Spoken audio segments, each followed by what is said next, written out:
जय हिंद साथियों। मेरा नाम है आयुष दुबे और हम जिस विषय को पढ़ रहे हैं उसका नाम है पर्यावरण।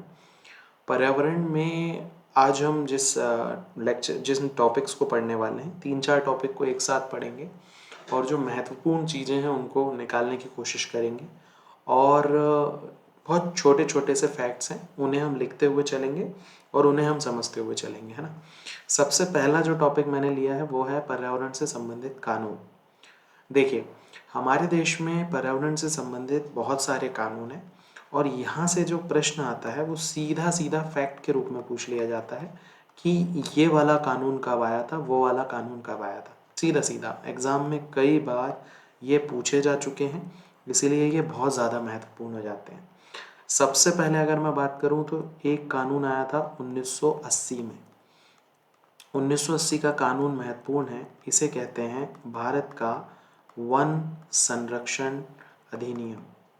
तो भारत में वन संरक्षण अधिनियम पहला कानून है। ये कब आया? ये 1980 में आया, ये हमें याद रखना है। इसके पहले एक कानून और आया था 1972 में।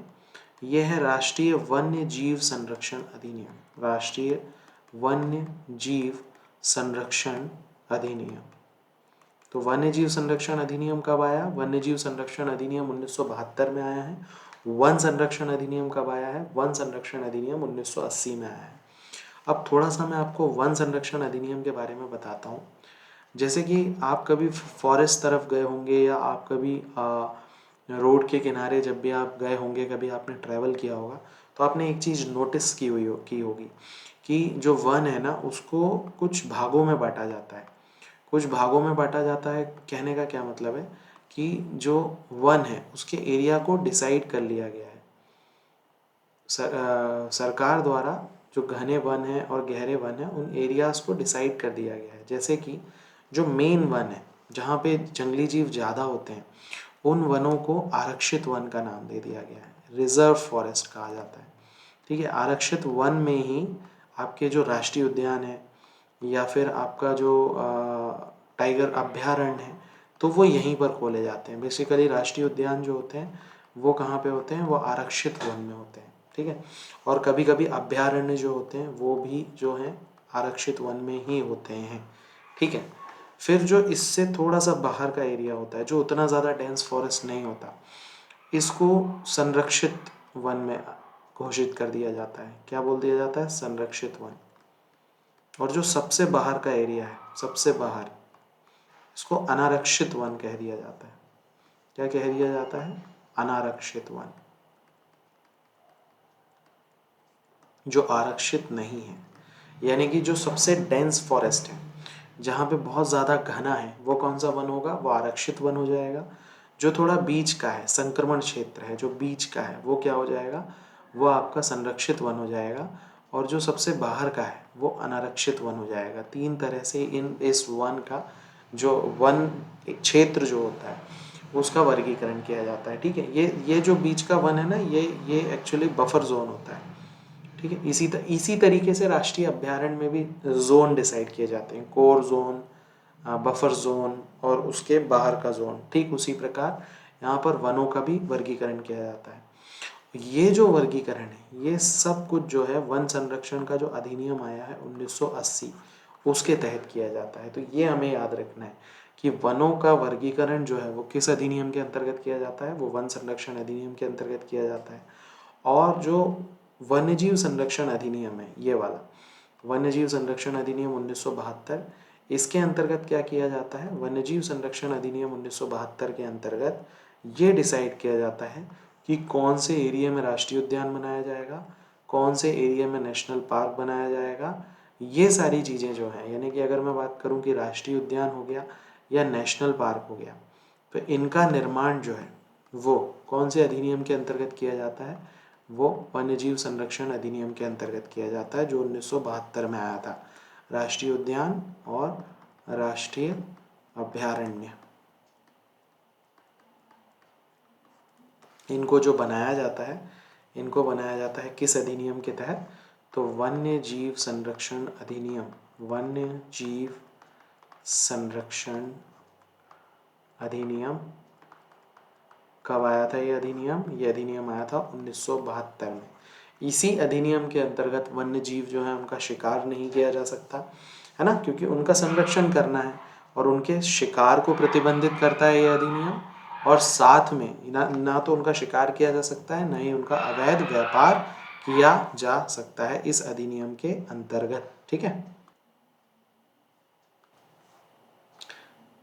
चलिए, तो दो अधिनियम हमने पढ़े, वन संरक्षण अधिनियम हमने पढ़ा और वन्यजीव संरक्षण अधिनियम हमने पढ़ा। ठीक है, आगे बढ़ते हैं। आगे अगर हम देखें तो एक अधिनियम आया था, तीसरे नंबर पर अगर मैं बात करूं तो 1986 में एक अधिनियम आया था जिसे पर्यावरण संरक्षण अधिनियम कहते हैं। कौन सा अधिनियम है ये पर्यावरण संरक्षण अधिनियम है। और इसी अधिनियम का एक और नाम है, इसे छाता अधिनियम भी कहते हैं। कौन सा अधिनियम, क्योंकि ये पूरे पर्यावरण को कैप्चर कर रहा है, बेसिकली पर्यावरण के अंतर्गत आने वाली सभी चीज़ों को ये कैप्चर कर रहा है, इसीलिए इसको क्या कहा गया, इसको छाता अधिनियम भी कहा गया। किसको, 1986 के पर्यावरण संरक्षण अधिनियम को। ठीक है, क्या कहा गया, छाता अधिनियम भी कहा गया इसको, ये हमें याद रखना है। ठीक है, कब आया था ये, 1986 में आया था ये छाता अधिनियम। ठीक है, इसके बारे में हमें याद रखना है। अगर मैं बात करूं 1981 में एक अधिनियम आया था जो बेसिकली वायु संरक्षण से संबंधित था। तो वायु संरक्षण वाला अधिनियम कब आया, 1981 में आया। अगर मैं बात करूं 1974 वाला, तो ये जल संरक्षण से संबंधित था। तो जल संरक्षण से संबंधित अधिनियम कब आया, 1974 में आया। अगर मैं बात करूं 2002 में, तो ये जैव विविधता से संबंधित था। देखिए, जैव विविधता का क्या मतलब है, जैव विविधता का मतलब है कुछ ऐसे एरियाज होते हैं जहाँ पर बहुत ज़्यादा समृद्ध होते हैं वो, है ना, वनस्पति की दृष्टि से, जीवों की दृष्टि से।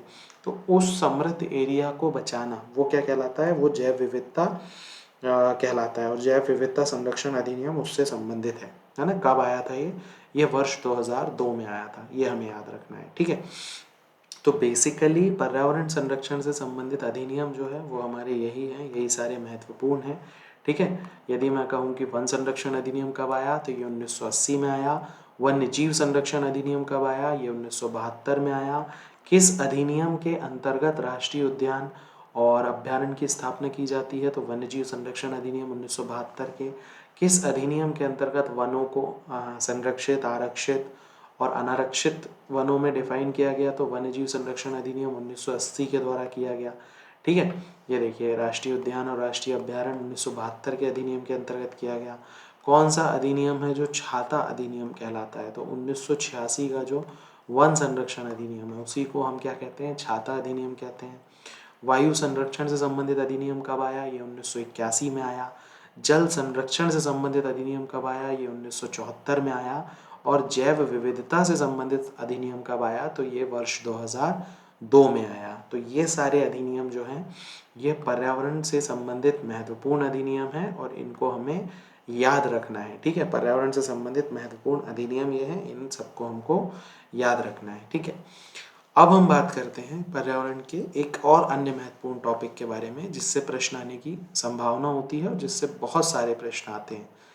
देखो, पर्यावरण से संबंधित दिवस, यानी कौन कौन से दिवस होते हैं जो पर्यावरण से संबंधित हैं, उनके बारे में हमको पढ़ना है कि कौन कौन से दिवस होते हैं। ठीक है, देखिए, अलग अलग महीने में, अलग अलग मंथ में पर्यावरण से संबंधित दिवस अलग अलग होते हैं। तो इसके लिए ज़्यादा बेहतर है कि हम एक टेबल के फॉर्म में इन चीज़ों को बना लें, तो हमें ज़्यादा अच्छे से ये याद रहेगा। देखिए कि कौन सा दिवस कब मनाया जाता है, तो पर्यावरण से संबंधित अलग अलग दिवस हैं जो अलग अलग तारीख को मनाए जाते हैं। ठीक है, कुछ दिवस ऐसे होते हैं जिनके पीछे की कहानी भी हमें मालूम है कि उसके पीछे ये कहानी है। जैसे मान लीजिए कि मैं आपको बोलूँ कि 5 जून एक दिवस है। अब 5 जून को ही विश्व पर्यावरण दिवस क्यों मनाया जाता है, तो 5 जून को विश्व पर्यावरण दिवस इसीलिए मनाया जाता है क्योंकि उस दिन की कोई कहानी है, उस दिन कोई सम्मेलन हुआ था बेसिकली, इसीलिए मनाया जाता है। तो जिनके पीछे की कहानी हमें मालूम है उनको हम कहानी के थ्रू याद करेंगे, जिनके पीछे की कहानी हमें नहीं मालूम है उनको हम सीधा सीधा याद करेंगे। ठीक है, जैसे अगर सबसे पहले मैं बात करूं कि पर्यावरण दिवस में सबसे पहला जो महत्वपूर्ण है वो कौन सा है, तो वो 5 जून ही है। 5 जून क्यों इम्पोर्टेंट है, क्योंकि यहाँ विश्व पर्यावरण दिवस मनाया जाता है। वर्ल्ड इन्वायरमेंट डे किस दिन मनाया जाता है? 5 जून को मनाया जाता है। क्यों मनाया जाता है? क्योंकि 5 जून 1972 को ही वन संरक्षण अधिनियम जो था, जो हमने बनाया, उसके पहले दुनिया में पहली बार 5 जून 1972 को ही एक सम्मेलन हुआ था और उस सम्मेलन में पर्यावरण संरक्षण की बात की गई थी। इसीलिए 5 जून को हम क्या मनाते हैं? विश्व पर्यावरण दिवस मनाया जाता है। कब से मनाया जा रहा है? 1972 में पहली बार सम्मेलन हुआ था, 1973 से ये मनाया जा रहा है। ठीक है। फिर एक महत्वपूर्ण है 2 फरवरी। 2 फरवरी को क्या मनाया जाता है? 2 फरवरी को आर्द्रभूमि दिवस मनाया जाता है। क्या मनाया जाता है? आर्द्रभूमि दिवस। आर्द्रभूमि या वेटलैंड डे मनाया जाता है। इसके पीछे की क्या कहानी है? इसके पीछे की कहानी ये है कि 2 फरवरी 1971 को ईरान की एक शहर था, रामसर शहर, जो कहाँ पर है? ईरान में है। वहाँ पर आर्द्रभूमि के संरक्षण से संबंधित एक सम्मेलन हुआ था और उस सम्मेलन की वर्षगांठ के रूप में 2 फरवरी को प्रतिवर्ष क्या मनाया जा रहा है? विश्व आर्द्रभूमि दिवस मनाया जाता है। ये महत्वपूर्ण है कि 2 फरवरी को हम क्या मनाते हैं? आर्द्रभूमि दिवस मनाते हैं। ठीक है, ये महत्वपूर्ण है। आगे बढ़ते हैं। अगर हम आगे बढ़ें तो देखिए 16 अक्टूबर महत्वपूर्ण है। 16 अक्टूबर को हम क्या मना रहे हैं? 16 अक्टूबर को हम खाद्य दिवस मनाते हैं। कौन सा दिवस मनाते हैं? खाद्य दिवस मनाते हैं। ये हमारा महत्वपूर्ण है, खाद्य दिवस हम मना रहे हैं। एक हमारा 20 मार्च इम्पॉर्टेंट है। 20 मार्च को हम क्या मना रहे हैं? गौरैया दिवस मना रहे हैं। गौरैया एक पक्षी होता था जो आज के टाइम पे विलुप्त हो गया है, बहुत कम हो गया है। पहले के टाइम पे बहुत ज़्यादा ये पाया जाता था, है ना। तो ये 21 मार्च हमारा इम्पॉर्टेंट है। 21 मार्च को हम क्या मनाते हैं? 21 मार्च को हम विश्व वानिकी दिवस मनाते हैं। क्या मनाते हैं? विश्व वानिकी दिवस, यानी कि वन। वानिकी का मतलब है ज़्यादा से ज़्यादा वन लगाना, है ना, ज़्यादा से ज़्यादा वृक्षारोपण करना। उससे संबंधित जो दिवस है वो है वानिकी दिवस। तो 21 मार्च को हम क्या मनाते हैं? विश्व वानिकी दिवस मनाते हैं। इसी के साथ साथ हमें याद रखना है 22 मार्च। 22 मार्च को हम विश्व जल दिवस मनाते हैं। किस दिन मनाते हैं हम जल दिवस? 22 मार्च को हम विश्व जल दिवस मनाते हैं। ठीक है। देखिए 16 अक्टूबर को खाद्य दिवस। ठीक है, अभी तक हमने जो जो पढ़े। 5 जून को हम मना रहे हैं पर्यावरण दिवस। सबसे पहले 5 जून पर्यावरण दिवस। 2 फरवरी आर्द्रभूमि दिवस। ठीक है, आर्द्रभूमि से संबंधित सम्मेलन कहाँ हुआ था? ईरान के रामसर में हुआ था, 1971 में हुआ था। तब से हम ये मना रहे हैं। ठीक है। 16 अक्टूबर को हम खाद्य दिवस मनाते हैं। 20 मार्च को हम गौरैया दिवस मनाते हैं। 21 मार्च को हम विश्व वानिकी दिवस मनाते हैं। 22 मार्च को हम विश्व जल दिवस मनाते हैं। ये हमें याद रखना है। ठीक है। फिर हम याद रखें तो 23 मार्च, देखिए ये सीक्वेंस में ही है। 23 मार्च को हम विश्व मौसम विज्ञान दिवस मनाते हैं। विश्व मौसम विज्ञान दिवस कब मनाते हैं? विश्व मौसम विज्ञान दिवस। विश्व मौसम विज्ञान दिवस हम मनाते हैं 23 मार्च को। कब मनाते हैं? 23 मार्च को बेसिकली हम विश्व मौसम विज्ञान दिवस मनाते हैं। ठीक है, ये हमें याद रखना है। 8वें नंबर पर हमें याद रखना है 22 अप्रैल। क्या याद रखना है हमें? 22 अप्रैल याद रखना है। 22 अप्रैल को हम क्या मनाते हैं? पृथ्वी दिवस, अर्थ डे। अर्थ डे हम कब मनाते हैं? 22 अप्रैल को हम पृथ्वी दिवस मनाते हैं। 8 मई हमें याद रखना है। 8 मई महत्वपूर्ण है। इस दिन हम प्रवासी पक्षी दिवस मनाते हैं। प्रवासी पक्षी दिवस कब मनाते हैं हम? प्रवासी पक्षी दिवस 8 मई को मनाते हैं। 22 मई हमें याद रखना है। 22 मई इम्पॉर्टेंट है। 22 मई को हम अंतर्राष्ट्रीय जैव विविधता दिवस मनाते हैं। तो अंतर्राष्ट्रीय जैव विविधता दिवस, अभी इसी लेक्चर में हमने पहले पढ़ा कि जैव विविधता से संबंधित हमारा जो कानून है या अधिनियम है वो कब आया? वो 2002 में आया। तो हम जैव विविधता दिवस कब मनाते हैं? 22 मई को मनाते हैं जैव विविधता दिवस। ये हमें याद रखना है। 23 मई का जो दिन होता है वो हमारा महत्वपूर्ण होता है, कछुआ संरक्षण दिवस के रूप में हम मनाते हैं। कछुआ संरक्षण दिवस किस दिन मनाते हैं? 23 मई के दिन हम कछुआ संरक्षण दिवस मनाते हैं। ये हमें याद रखना है। ठीक है। 31 मई काफ़ी बार ये एग्ज़ाम में पूछा जा चुका है। ठीक है, तंबाकू निरोधी दिवस यानी कि तंबाकू निषेध दिवस, उस दिन तंबाकू का सेवन ना करें, इस बारे में जो दिवस मनाया जाता है वो 31 मई को मनाया जाता है। तंबाकू निषेध दिवस ये कहलाता है बेसिकली। ठीक है, ठीक है, तंबाकू निषेध दिवस। इसके बाद अगर हम आगे बढ़ें तो देखिए, एक 7 जून को महत्वपूर्ण दिवस मनाया जाता है, मरुस्थल एवं अनावृष्टि रोकथाम दिवस। मरुस्थल एवं अनावृष्टि रोकथाम दिवस कब मनाया जाता है? 7 जून को मनाया जाता है मरुस्थल एवं अनावृष्टि रोकथाम दिवस। 3 अक्टूबर, 3 अक्टूबर को क्या मनाया जाता है? ये मनाया जाता है विश्व प्राकृतिक आवास दिवस। विश्व प्राकृतिक आवास दिवस कब मनाया जाता है? 3 अक्टूबर को विश्व प्राकृतिक आवास दिवस मनाया जाता है। ठीक है, 25 नवंबर, 25 नवंबर को क्या मनाया जाता है? पर्यावरण संरक्षण दिवस। देखिए दो अलग अलग हैं, पर्यावरण दिवस जो है वो 5 जून को मनाया जाता है और विश्व पर्यावरण संरक्षण दिवस जो है वो 25 नवंबर को मनाया जाता है, ये हमें याद रखना है। 14 दिसंबर, 14 दिसंबर को क्या मनाया जाता है? राष्ट्रीय ऊर्जा संरक्षण दिवस। राष्ट्रीय ऊर्जा संरक्षण दिवस ये कब मनाया जाता है? ये 14 दिसंबर को मनाया जाता है, राष्ट्रीय ऊर्जा संरक्षण दिवस। ठीक है, 1 अक्टूबर से लेकर के 7 अक्टूबर तक 7 दिन विश्व वन्यजीव सप्ताह मनाया जाता है। विश्व वन्यजीव सप्ताह कब से कब तक? 1 अक्टूबर से लेकर 7 अक्टूबर तक ये विश्व वन्यजीव सप्ताह मनाया जाता है। ठीक है, ये हमें याद रखना है। उसके बाद अगर मैं बात करूं, कुछ और महत्वपूर्ण है इसमें, जैसे कि ओजोन दिवस। ओजोन दिवस कब मनाया जाता है? तो 16 सितंबर। ये बहुत महत्वपूर्ण है, मोस्ट इम्पॉर्टेंट लगा लीजिए इसको आप। इस दिन ओजोन दिवस मनाया जाता है। जब हम ओजोन टॉपिक को पढ़ेंगे थोड़ा डिटेल में तो आपको ये समझ में आएगा कि हम 16 सितंबर को ये ओजोन दिवस क्यों मना रहे हैं। एक सम्मेलन हुआ था मॉन्ट्रियल कनाडा में और उस सम्मेलन की याद में हम ये मनाते हैं। ठीक है, 12 नवंबर को हम पक्षी दिवस मनाते हैं, राष्ट्रीय पक्षी दिवस।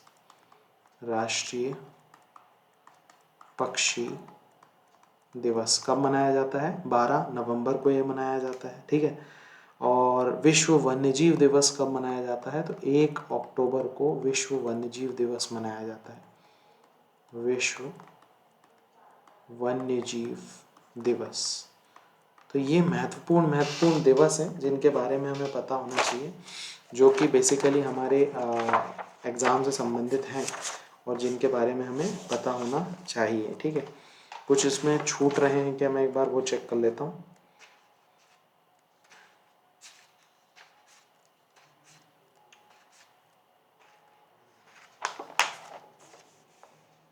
25 जनवरी को राष्ट्रीय पर्यटन दिवस मनाया जाता है, ये याद रखना है। 25 जनवरी को राष्ट्रीय पर्यटन दिवस मनाया जाता है। अगर पॉलिटी में पूछा जाए तो 25 जनवरी को हमारा मतदाता दिवस भी मनाया जाता है, अगर आपसे पॉलिटी के अंतर्गत पूछा जाए तो, है ना। और यहाँ पर आपका पर्यावरण पर्यटन दिवस भी मनाया जाता है। ठीक है, 7 अप्रैल को विश्व स्वास्थ्य दिवस मनाया जाता है, ये हमें याद रखना है।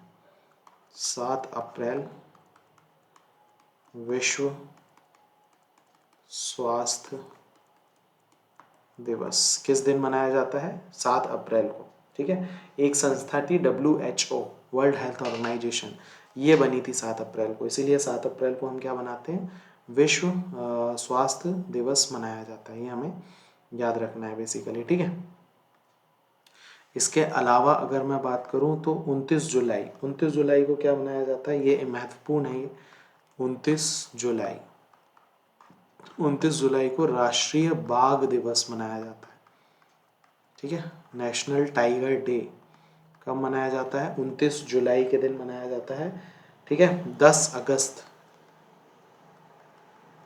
10 अगस्त के दिन क्या मनाया जाता है? 10 अगस्त के दिन जैव ईंधन दिवस मनाया जाता है। बेसिकली जैव ईंधन दिवस कब मनाया जाता है? 10 अगस्त को मनाया जाता है, जैव ईंधन दिवस मनाया जाता है। ठीक है। 5 दिसंबर को विश्व मृदा दिवस मनाया जाता है। 5 दिसंबर क्या मनाया जाता है? विश्व मृदा दिवस। विश्व मृदा दिवस कब मनाया जाता है? 5 दिसंबर को मनाया जाता है विश्व मृदा दिवस। 8 जून को विश्व महासागर दिवस मनाया जाता है।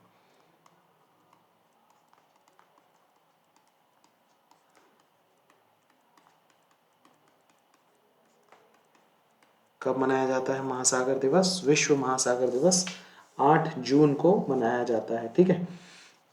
विश्व महासागर दिवस 8 जून को मनाया जाता है। ठीक है। 5 अक्टूबर को डॉल्फिन दिवस मनाया जाता है।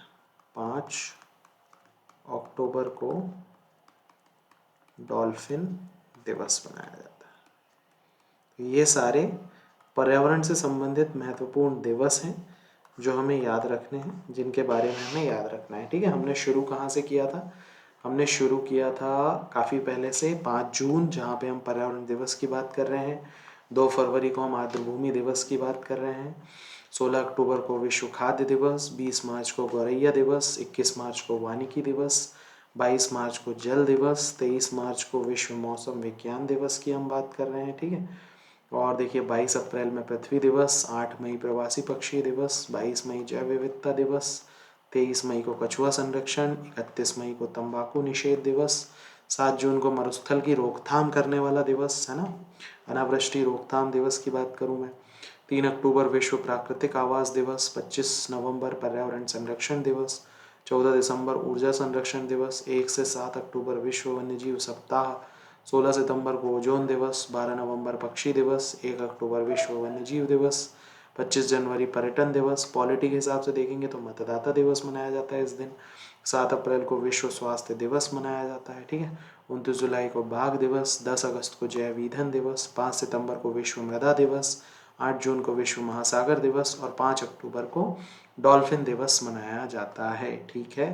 तो ये जो हैं ये हमारे प्रमुख दिवस हैं, और इसके पहले जो चीज़ें हमने पढ़ी वो भी पर्यावरण के लिए महत्वपूर्ण है। ठीक है।